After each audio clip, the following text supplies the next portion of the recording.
porque hay mucho misticismo girando alrededor de él. Porque... Cuando decís él, te referís a Francisco. No, me refiero a la iglesia. A la figura papal. A la figura papal, a la iglesia, al cónclave, a todo lo que pasa dentro del Vaticano. Para mí es una locura. O sea, me vuelve loco los misterios, la intriga, lo que pasa ahí, los manejos, la rosca. Por eso creo que me genera tanta cosita. ¿A vos, Barto? No, por ahí es algo en línea de lo que vengo diciendo. Me parece que no terminamos de ser conscientes lo que significó haber tenido una figura como el Papa, como Francisco en el papado. O sea, que es como lo máximo de una institución como la Iglesia. Una institución que para mí tiene muchas contradicciones fuertes. Y que de golpe esta frase armada de que es el primer papa de los ateos, no sé qué tan orgullosos estarán los cristianos de eso, no sé cómo se sentirá para ellos, pero para mí sí es algo interesante, o sea, haber podido escuchar una figura que por ahí uno desde otro lado, un lado más ateo, siempre ha tenido cierto reparo, tocar algunos temas, evitar la incomodidad, etcétera, en un lugar de tanto poder, me parece como algo bastante histórico y que para mí no terminamos de mencionar. O sea, ayer, por ejemplo, leí a alguien que decía, no sé si terminamos de mencionar que hubo un papa que pregonó en nuestro idioma. O sea, haber podido escuchar la palabra del chabón en nuestro propio idioma me parece también que es una locura. Y que cuando venga lo que venga, que ojalá que salga bien este armado que dejó él, pero si sale mal, que también es una posibilidad muy grande, creo que vamos a valorar un poco más lo que significaba la palabra del Papa Francisco y la línea que por ahí él pregonaba de alguna manera. Bueno, sin dudas la figura de un papa es una figura convocante, digo, ustedes mismos le están dando un lugar de singularidad y de importancia como líder de Estado, como líder espiritual. Yo soy una persona no creyente, así me defino, no me defino como atea ni tampoco como agnóstica, me parece que no, yo no soy creyente. Y sin embargo me parece que desde su lugar de liderazgo fue una persona que pregonó algo que no está muy de moda, que es esta idea de lo comunitario, esta idea de la construcción comunitaria, que está como muy a contrapelo de todo lo que viene creciendo últimamente, y no tan últimamente, que es esta cosa de, incluso desde lo espiritual, de la salida individual, del autoconocimiento, del autocuidado, del yo soy especial, todo el auto. Buscando soluciones en lo individual y no en lo colectivo. Me parece que esta idea de Francisco de que hay un todo que es más importante que las partes, también habla un poco de sacrificio, habla un poco de postergación necesaria si queremos construir algo mejor para todos y todas. Así que desde ese lugar me parece que la figura de Francisco ha sido muy destacable. No estoy en estado de orfandad, pero me parecía como interesante hablar de algún aspecto de lo que al papado refiere en sí, como a la institución papal, porque Francisco creo que de algún modo nos ha hecho descubrir la institución en su importancia, o por lo menos se la hemos podido dar desde un lugar distinto, que no nos pasó, bueno, en mi caso, que los papas que conocí, Juan Pablo II y Benedicto XVI, han sido como figuras que fueron muy importantes, pero no sé si le dábamos la trascendencia al mensaje, a la palabra de lo que estaban diciendo, quizás porque no la decían en nuestro idioma, ¿no?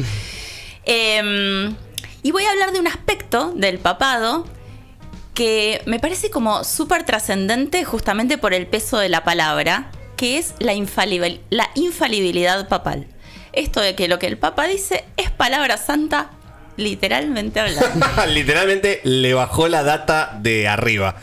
Literalmente hablando, esto empieza, digamos, ¿dónde empieza la autoridad? El liderazgo de Roma y del Papa Roma, que está en Roma, empieza con la idea misma de un liderazgo espiritual dentro del cristianismo con Pedro. Digo, me siento Samuel Jackson en Ezequiel 25-17, pero entré con todo. Mateo 16, 18 y 19, cuando Jesús en el Evangelio según San Mateo le dice a Pedro que va a ser la piedra fundamental sobre la que se va a construir su iglesia y que tiene la llave del reino de Dios.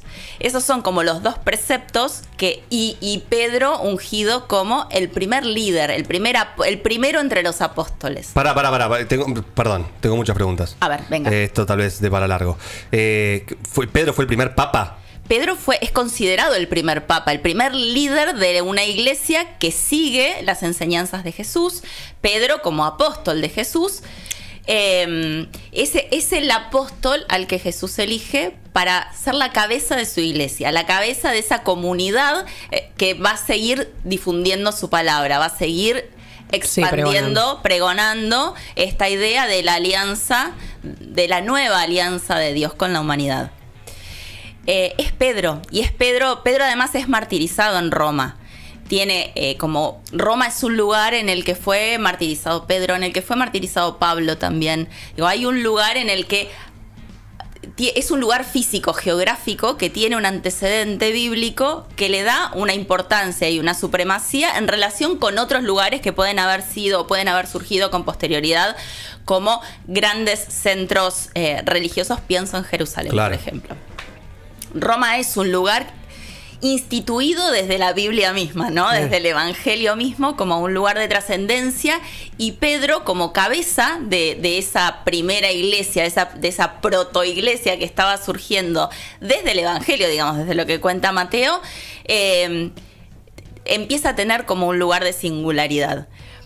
Posteriormente empieza a formarse, Roma sigue siendo una sede muy importante, que no era un estado, digamos, no es como hoy un estado independiente, pero seguía teniendo un lugar de primacía y era la sede en el cual estaba la autoridad más importante de la iglesia. Los papas vivían en Roma, no en lo que hoy es el Vaticano, sino en Letrán, que es una diócesis que está cerca de Roma, ahí, digamos, muy cerquita de Roma, pero no vivían en lo que hoy es el Vaticano. ¿Porque no estaba construida todavía esa ciudad o porque todavía no se había... No, porque no estaba construido, porque todavía no tenía como la preeminencia que tiene hoy. Después hubo como una mudanza. Pero ese fue el primer papa. Después, durante la Edad Media, empiezan a aparecer un poder que ya no era el poder solamente de liderazgo espiritual. Empieza a haber un poder temporal, concreto, a partir del liderazgo en los estados pontificios. Los estados pontificios o estados papales eran parte del territorio de la península itálica, lo que hoy es Ancona, Bolonia, un par de estados más que estaban ahí como en el centro de la península itálica, que eran estados que dependían directamente de la autoridad del Papa. O sea, él era líder, no solamente tenía poder en relación con el liderazgo del cristianismo, del catolicismo, sino que tenía que ver con un liderazgo terrenal, político de estados que dependían del poder papal. Se llamaban estados pontificios. Y además tenía mucho poder en relación con las monarquías europeas, católicas, tenían mucha legitimación papal. La legitimación papal de cualquier monarca en un contexto en el que disputas de sucesión, alianzas matrimoniales entre casas monárquicas de distintos reinos europeos. El Papa estaba ahí como dirimiendo... El Papa estaba ahí dirimiendo poder, justamente. O sea, el poder de legitimación monárquico del Papa era muy fuerte. O sea que más allá de que su palabra en términos dogmáticos tuviera mayor o menor peso en ese momento o no estuviera instituido, pero sí sucedía que el poder del Papa era un poder enorme, el poder de la religión era un poder enorme, y de hecho en nombre de la religión se han hecho persecuciones, claro. Sí, atroces, matanzas atroces en disputas religiosas y dogmáticas, y el poder central del Papa era muy importante, no solo en términos de imposición de cultos oficiales en los distintos reinos, sino en la legitimación misma de quienes eran nombrados reyes o reinas en los distintos reinos. ¿Cuándo empieza a hablarse de infalibilidad papal? Bueno, también en el siglo XIII empieza a haber dos cuestiones. Por un lado estaban los franciscanos. La influencia de los franciscanos, Nicolás III, un papa en el siglo XIII, lo que dice es que Roma va a tomar en propiedad los bienes de los franciscanos para que ellos puedan cumplir con su voto de pobreza. De humildad. Claro, entonces... yo les cuido. Yo les cuido para que ustedes puedan ser pobres. Ustedes vayan tranqui, yo les cuido. Yo les cuido. Cualquiera que quiera hacer voto de pobreza me avisa, yo les cuido.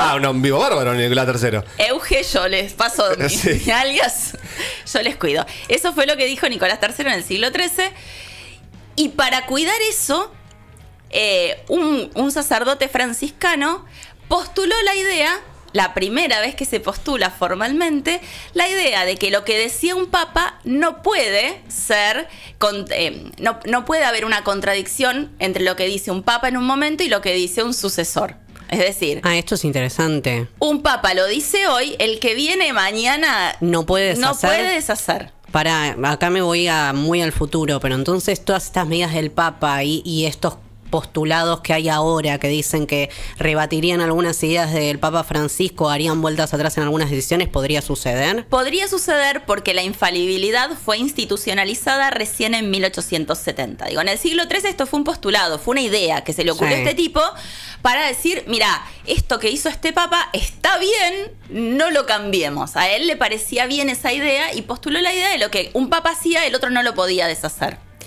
También había una cuestión respecto de los santos. Digo, la preeminencia papal en la canonización oficial de los santos frente a una cultura popular que empezaba a aparecer como adorando determinados personajes que eran adorados como santos, como personas divinas, con capacidad para hacer milagros si se les rezaba, etcétera, etcétera. Pero en ese lugar la iglesia puso un lugar de institución, de decir, no. Yo decido quiénes son santos y quiénes no. Exactamente, y hay un proceso, hay un método que está institucionalizado, etcétera.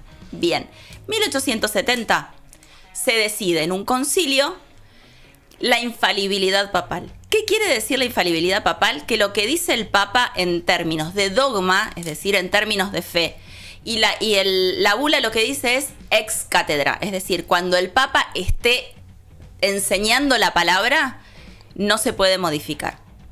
Pero el Papa puede decir otras cosas que no sean respecto del dogma y puede tomar decisiones que no sean respecto del dogma y son decisiones provisorias que pueden ser modificadas. Ah, claro, ahí está el tema. Por eso las decisiones dogmáticas demoran tanto y son tan trabajosas porque una vez que lo dijo y lo instituyó, ya está.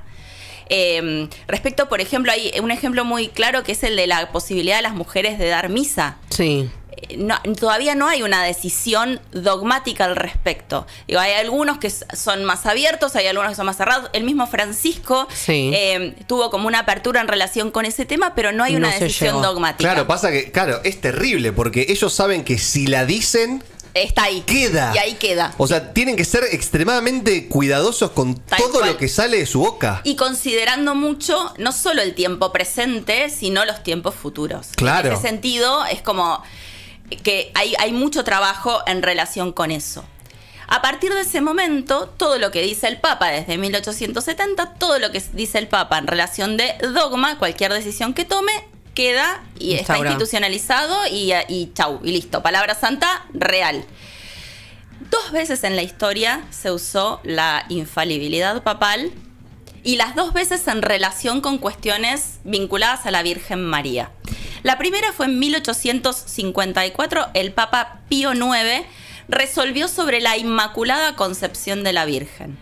Había un debate en relación con el pecado original, es decir, si Jesús había sido concebido sin pecado original, pero la Virgen había sido concebida con pecado, había algo en el cuerpo de la Virgen pecaminoso que podía haber sido trasladado por vientre materno a Jesús.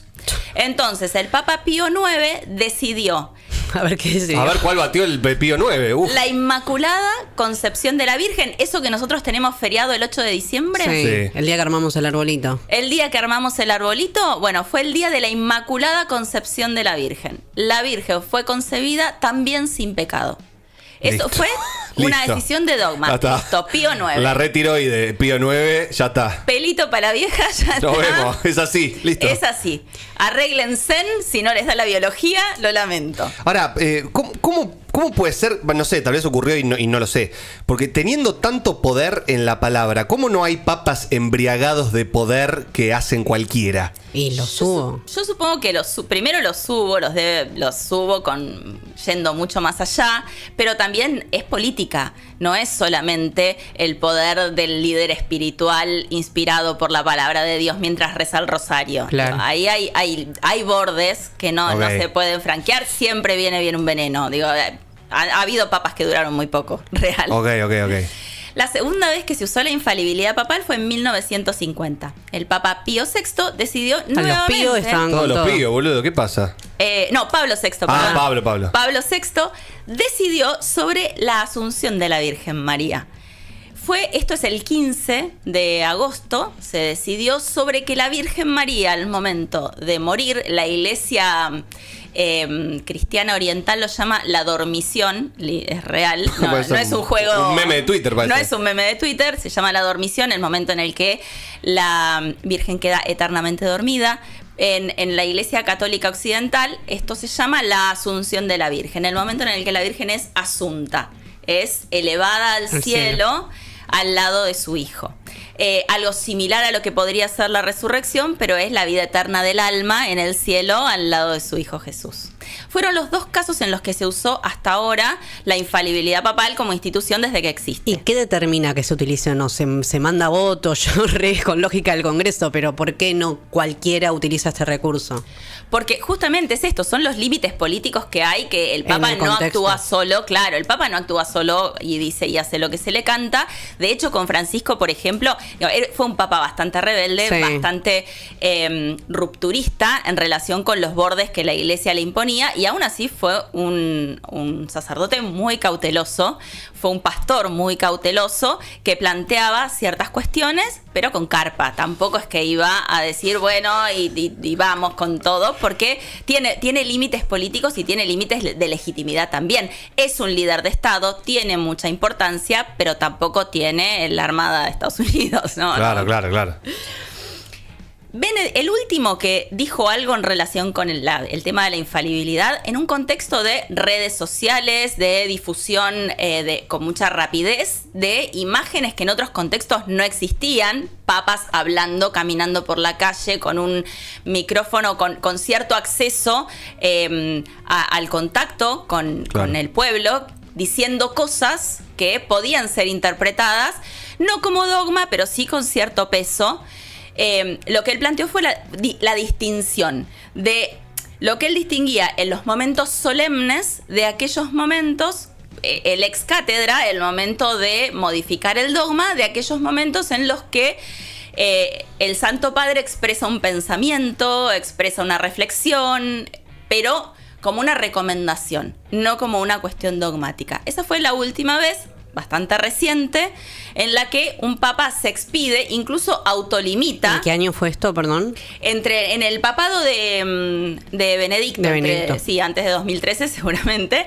Pero fue el momento en el que él, en los 2000 seguro, en el que él plantea esto. El papado tiene que tener, o sea, no puede cualquier cosa que se registre del papa ser tomado como... Claro, por eso te digo, porque es un quilombo, no podés ni hablar. No podés ni hablar. No obstante, a mí me parece que la palabra de un líder espiritual de tantos millones de personas a nivel mundial, primero tiene una legitimidad propia, tiene el peso que tiene cualquier liderazgo. Digo, el liderazgo, poderes que te quieran. Sí. Digo, hoy se rompieron todos los protocolos de la cantidad de gente que está yendo, gente saltando la valla, a despedir a un papa evidentemente muy querido, evidentemente muy legítimo. Sí. Y más allá de las cuestiones institucionales, me parece que está bueno también plantear que no sé si es la infalibilidad en tanto dogma, pero sí me parece que es un liderazgo en respecto de un mensaje que gana legitimidad cuando es recibido por el pueblo al que lidera. Entonces yo quiero que, o me voy a tomar una atrevida, que Francisco cierre mi columna de hoy. Ay, me gusta. Con una recomendación, porque ayer fue miércoles, ayer los jubilados volvieron a marchar reclamando por su derecho a un salario digno y a condiciones de vida dignas, y volvieron a ser reprimidos. Y el Papa Francisco tenía algo para decir de eso que me parece que es importante que todos tomemos con la legitimidad que le dio haber sido un líder espiritual tan querido y tan legítimo entre todos aquellos a quienes lideró. A ver. Bueno, ahí lo vamos a ver. Estamos preparando el video, pasa que... Ya llega. Es una preciosidad. Ya llega el dogma. Me parece que es súper importante saber que Él era argentino, Sí. era latinoamericano, nunca perdió contacto con la realidad del pueblo en general. Nada, en una misa de Navidad llevó un pañuelo palestino. Digo, me parece que fue un tipo que Sí, siempre hasta el último momento hasta el seguía haciendo último esas momento. videollamadas. Exactamente. y me Recibiendo parece los que miércoles a personas trans, o sea, tal algo cual. muy... Estaba muy cerca de algunos momentos y también estaba cerca de Argentina y del acompañamiento a los más débiles. A ver, vamos a Ahí sí que escucharlo. lo tenemos. Una represión, un filmado de una represión. No sé, una semana, un poco menos quizás.